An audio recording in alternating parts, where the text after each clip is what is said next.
అందరికీ నమస్కారములు.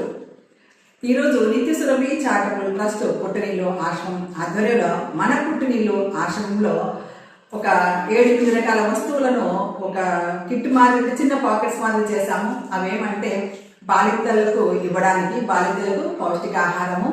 ఈ కార్యక్రమంలో ప్రవాస భారతీయులు మా అన్నయ్య వారి మనమరాలు ఆశ పుట్టినరోజును పురస్కరించుకొని ఈ విధంగా చేస్తున్నాము. అందులో ఒక్కొక్క ప్యాకెట్లో ఇలా ప్యాకెట్ చేసి పెట్టారు కదా.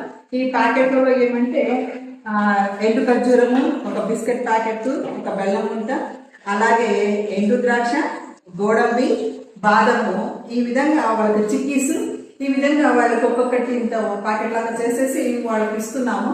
ఎందుకంటే పౌష్టికాహారము బాలింతలకు మంచిదని చెప్పి ఇస్తున్నాము. అది కూడా ఎందుకంటే వాళ్ళు తల్లి పాలను వాళ్ళ పిల్లలకే కాకుండా వాళ్ళ తల్లి పాలు పిల్లలు తాగిన తర్వాత ఇంకా ఎక్సెస్ మిల్క్ అంటే ఎక్కువ ఉన్న పాలు వృధా కాకుండా మిల్క్ బ్యాంకులో అక్కడ స్టోరేజ్ చేసి పెడతారు. అందుకని అనమాట. ఈ కార్యక్రమం సహకరించినటువంటి ప్రవాస భారతీయులు మా అన్నయ్య గారికి మనస్ఫూర్తిగా భగవంతుని ప్రార్థిస్తున్నాను. వారి కుటుంబానికి భగవంతుడు ఆయుర ఆరోగ్య ఐశ్వర్య సిరి సంపదలు సమస్త శుభాలు చేకూర్చాలని కోరుకుంటున్నాము. అలాగే చిరంజీవి ఆశకు పుట్టినరోజు శుభాకాంక్షలు తెలియజేస్తూ పాప నిండు నూరేళ్ళు ఆరోగ్యంతో చక్కగా చదువుకొని విద్యాబుద్ధులతో మంచి పౌరురాలు తయారు కావాలని మనస్ఫూర్తిగా పాపని ఆశీర్వదిస్తున్నాము.